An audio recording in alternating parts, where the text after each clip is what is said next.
ابو تراب. اس سے شعر سے پہلے ایک اور میں بات عرض کرتا چلوں.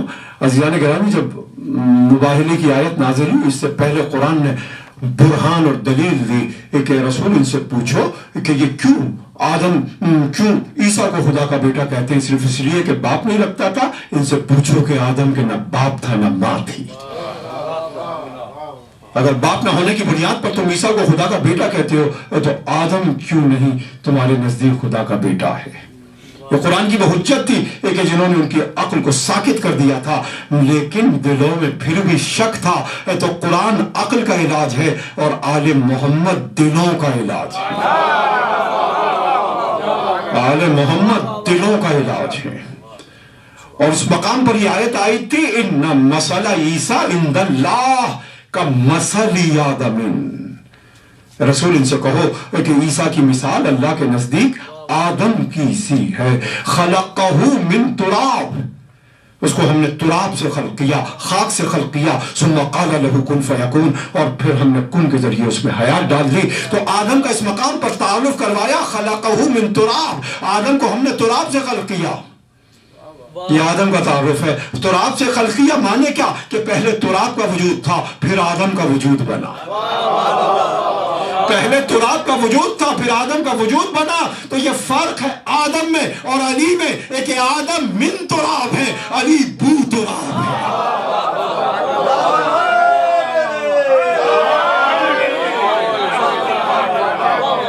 عطار نے کھینچ کے خراب کی بو، عطار نے کھینچ کے خراب کی بو، کجا علی کا پسینہ کجا گلاب کی بو. عطار نے کھینچ کے خراب کی بو، کجا علی کا پسینہ کجا گلاب کی بو.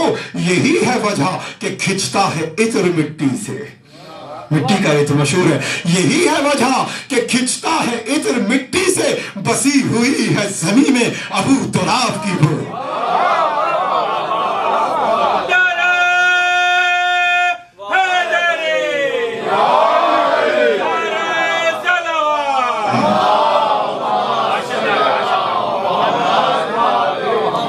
عزیزان گرامی، تو آپ سجدے گاہ پہ سجدہ کیوں کر رہے ہیں؟ کہ ابو تراب وسیلہ ہے اس سے ملنے کا. ابو تراب وسیلہ ہے اس سے ملنے کا. میان سجدہ جبھی تو تراب رکھتے ہیں. درود پڑھ لیں محمد والے محمد.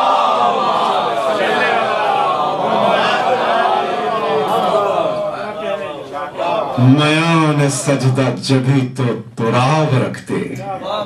درود پڑھ دیں محمد والے محمد.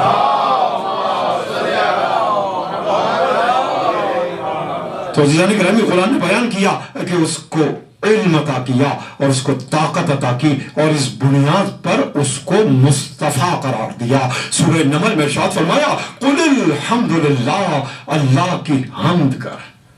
لفظ قل سے حکم دیا وَالسَّلَامٌ عَلَىٰ عِبَادِهِ الَّذِينَ اصْطَفَىٰ، اللہ کی حمد کر اور ان بندوں پر سلام کر کہ جن کو مصطفیٰ کیا گیا.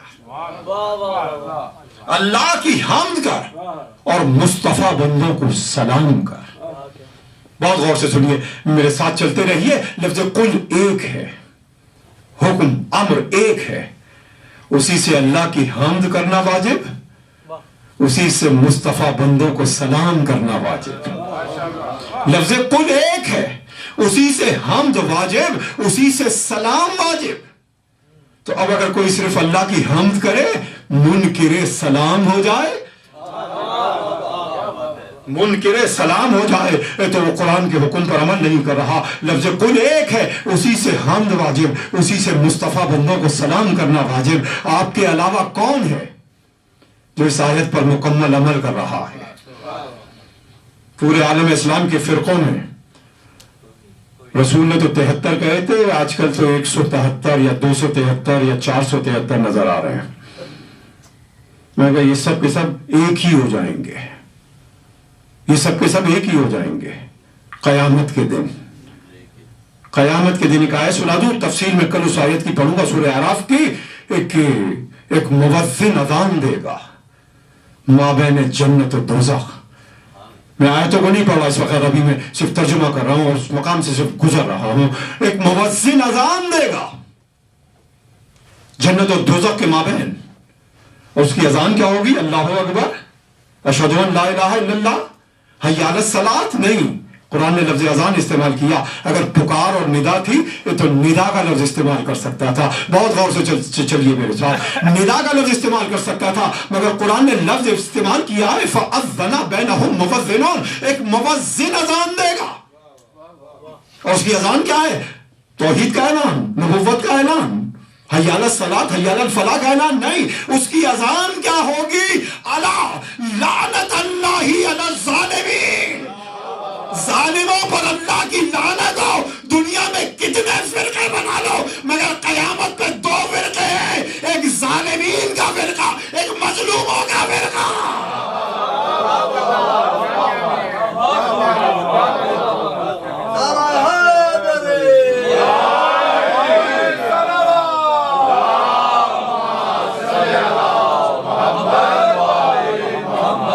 ڈیٹیل سے میں کل کی مجلس میں اس آیت پر گفتگو کروں گا اور معصوم کے حوالے سے عرض کروں گا کہ مؤذن کون ہے قیامت کا، یہ مؤذن کون ہے. تو عزیزان گرامی، قل الحمد للہ والسلام علی عبادہ الذین اصطفیٰ، ایک لفظ قل ہے، اسی سے حمد کو واجب قرار دیا، اسی سے اس نے مصطفیٰ بندوں کو سلام کرنے کو واجب قرار دیا. آپ کے علاوہ کون ہے جو اس آیت کی مکمل پیروی کر رہا ہے؟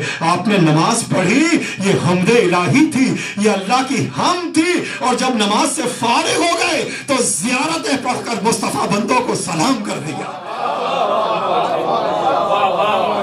زیارتیں پڑھ کر مصطفیٰ بندوں کو سلام کیا. تو بعد نماز زیارتیں پڑھنے کی دلیل ہے یہ آیت قرآن مجید سے. اگر کوئی آپ سے پوچھے کہ نماز کے بعد آپ نے کیا کیا، آپ کہہ دیں مصطفیٰ بندوں کو سلام کیا. درود پڑھ دیں محمد والے محمد کا.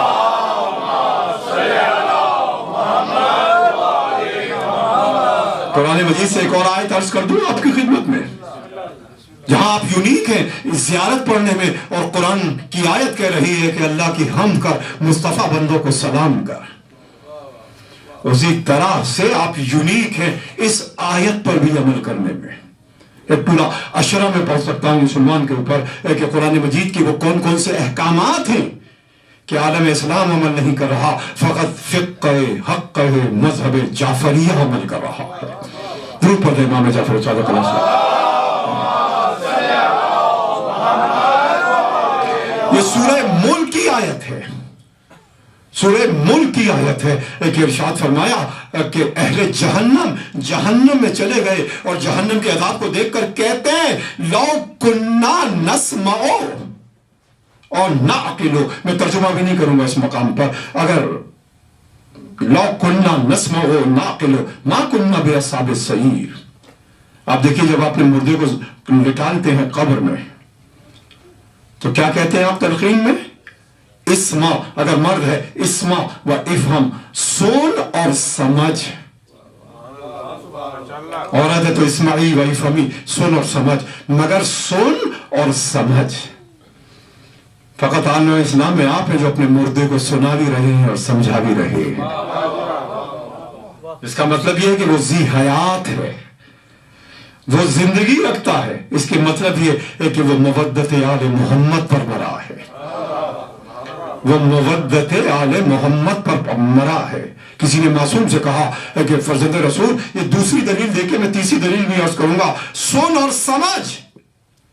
اس سے پہلے جب پیدا ہوا تو کیا کیا تھا آپ نے؟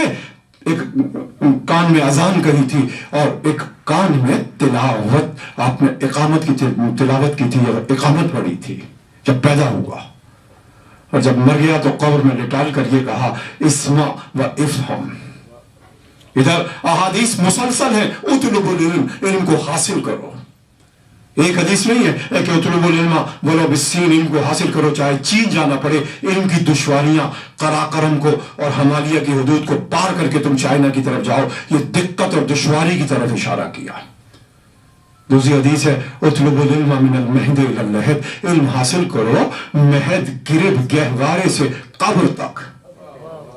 جب پیدا ہوا گہوارے میں آیا تو شعور نہ تھا، علم کیسے پاتا؟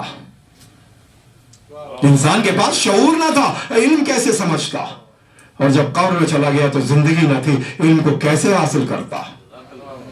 مگر حدیث کہہ رہی ہے کہ قبر سے گہوارے تک، گہوارے سے قبر تک علم کو حاصل کرو تو جو نو مولود پر اذان و اقامت ہو رہی ہے، اول علم ہے جو سنایا جا رہا ہے، اول علم ہے جو سنایا جا رہا ہے، اور جو مردے پر تلقین ہو رہی ہے یہ وہ آخری علم ہے جس کو لے کر بارگاہ الہی میں جا رہا ہے۔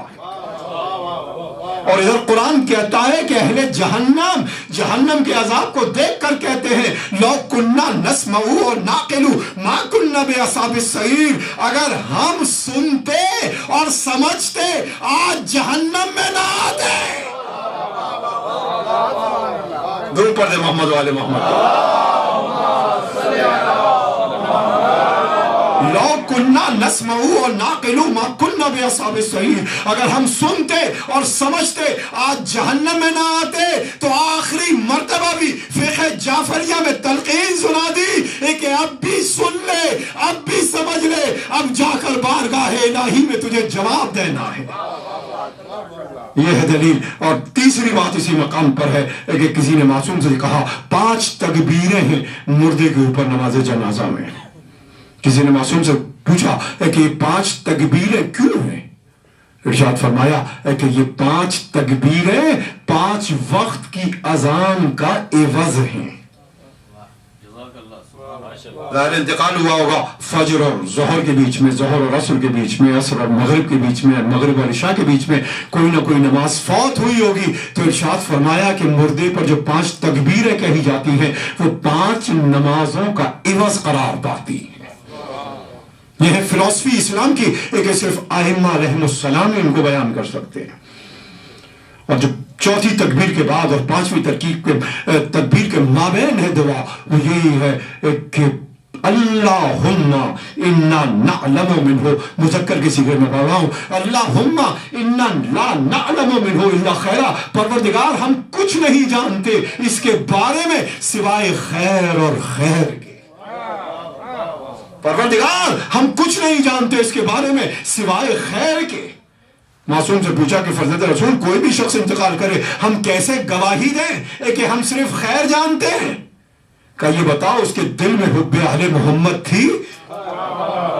کہا ہاں ضرور تھی، جبھی نماز ہو رہی ہے، جبھی تلقین ہو رہی ہے۔ کہا سمجھ جا کہ یہ وہ خیر ہے ہماری مودت جس کی تو گواہی دے رہا ہے۔ درود پڑھے محمد و آل محمد۔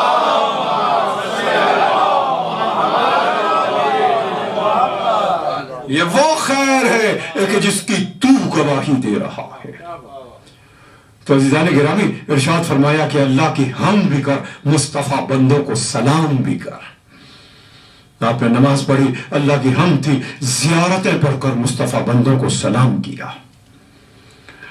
اور ارشاد فرمایا سورہ فاطر کے اندر، ایک مرتبہ درود پڑھے محمد والے محمد۔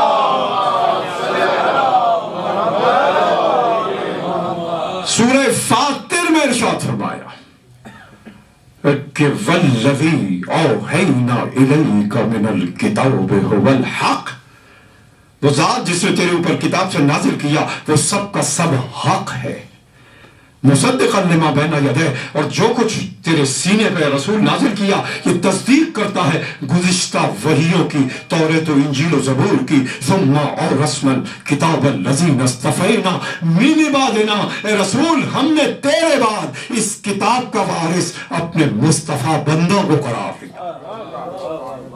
میں لفظی ترجمہ کروں، ثم تیرے بعد، اورثنا ہم نے وارث بنایا، الکتاب اس کتاب کا، اصطفینا جن کو ہم نے مصطفیٰ کیا، من عبادنا جو ہمارے عبادت گزار بندے تھے۔ یہ میں نے لفظی ترجمہ کیا ہے، کوئی تعویل نہیں، کوئی تفسیر نہیں، کوئی برائے میری آئیڈیالوجی نہیں، لفظی ترجمہ ہے ثم تیرے بعد، اور رسنا ہم نے وارث بنایا، الکتاب کتاب کا، اصطفینا جن کو ہم نے مصطفیٰ کیا، من عبادنا جو ہمارے عبادت گزار بندوں میں سے تھے۔ اس آیت کے لفظی ترجمے سے 2 باتیں واضح ہو گئیں کہ بعد نبی مصطفیٰ مصطفیٰ بندوں کا وجود بھی ہے، مصطفیٰ بندے وارث کتاب بھی ہے۔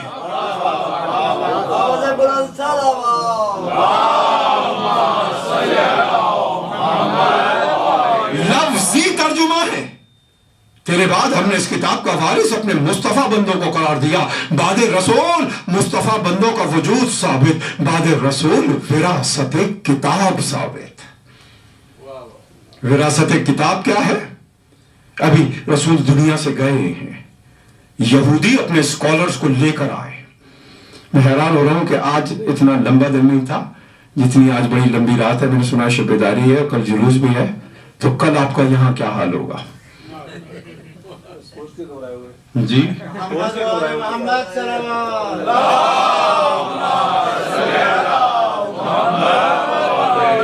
بہرحال آپ جتنے ہی تھکے ہوئے ہوں، لیکن میں اسی اپنے غلغلے سے پڑھوں گا۔ منہ بول کے پنجہ کھول کے نعرہ حیدری حیدری آواز بلند صلوات۔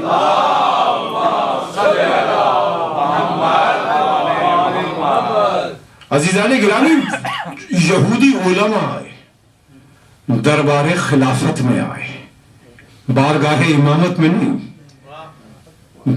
بارگاہ امامت میں نہیں، دربار خلافت میں۔ امامت علم کی میراث ہے اور خلافت ثقیفہ کی سازش ہے۔ اور انہوں نے ایک کوٹ کیا واقعہ جو قرآن میں بھی ہے اور توریت میں بھی ہے، اور انہوں نے کہا کہ یہ کیو مین اصحاب کہف جو غار میں سوئے 300 سال، قرآن کہتا ہے 309 سال۔ یہودی نے کہا کہ ہماری کتاب توریت کہتی ہے کہ وہ غار میں 300 سال سوئے، جبکہ قرآن کہتا ہے وہ 309 سال سوئے۔ اب انہوں نے اپنی دلیلیں دی یہودیوں نے، کہ پہلی بات تو یہ ہے کہ توریت ہماری آسمانی کتاب تو ہے ہی، لیکن تم بھی توریت پر ایمان رکھتے ہو، تو کامن ٹروتھ توریت کی قرار پائے گی۔ ہمارا بھی ایمان، تمہارا بھی ایمان، مضبوط دلیل ہے بظاہر۔ دوسرے یہ کہ توریت قرآن کے مقابلے میں قدیم کتاب ہے، تو اس کے قدیم تر ہونے سے ایک اور ثبوت ملتا ہے کہ توریت کا بیان زیادہ سچا ہے۔ تیسرے یہ کہ اصحاب کہف کے واقعے اور ایونٹ کے قریب توریت نازل ہوئی ہے، یہ بھی ایک اور بنیاد ہے۔ تو اس بنیاد پر قرآن میں غلطی ہوئی ہے اور تم توریت کی عبارت کے مطابق قرآن کو درست کر لو۔ کتنا بڑا حملہ تھا قرآن پر۔ علم کے وارث ہوتے تو انسٹنٹینیس جواب دیتے۔ ان کو بارگاہ امامت میں سلمان فارسی لے کر آئے۔ ابھی میں عابدی صاحب کی کتاب دیکھ رہا تھا کہ اس میں ایک چیپٹر قائم کیا ہے جس کا ترجمہ انہوں نے کیا ہے کہ سلمان فارسی لے کر آتے تھے لوگوں کو بارگاہ امامت میں، لیکن یہ واقعہ نہیں ہے، اس میں لے کر آئے۔ اور امیر المومنین نے کہا کہ یہودیوں تم اپنے استدلال کو بیان کرو گے، اس سے قبل کہ میں سنوں میں بیان کر دوں۔ اس مقام پہ ایک حدیث آپ کو سناؤں للو الشرائع کی، کہ کسی نے معصوم سے پوچھا فرزند رسول ہم 3 قسم کے انسان دیکھتے ہیں۔ ایک آدمی وہ ہے کہ اس کے پاس جا کے ہم سوال کرتے ہیں، وہ کہتا ہے پھر ریپیٹ کرو، ہم ریپیٹ کرتے ہیں پھر کہتا ہے ریپیٹ کرو، یہاں تک کہ کئی مرتبہ سن کر سمجھ کر سوچ کر جواب دیتا ہے۔ دوسرا انسان ہے ہم اس کے پاس جاتے ہیں سوال کرتے ہیں، سوال سنتے ہی جواب دے دیتا ہے۔ اور تیسرا انسان وہ بھی ہے کہ جس سے ہم پوچھتے ہیں سوال کرتے ہیں، ابھی آدھا سوال سنا ہوتا ہے کہ جواب دے دیتا ہے۔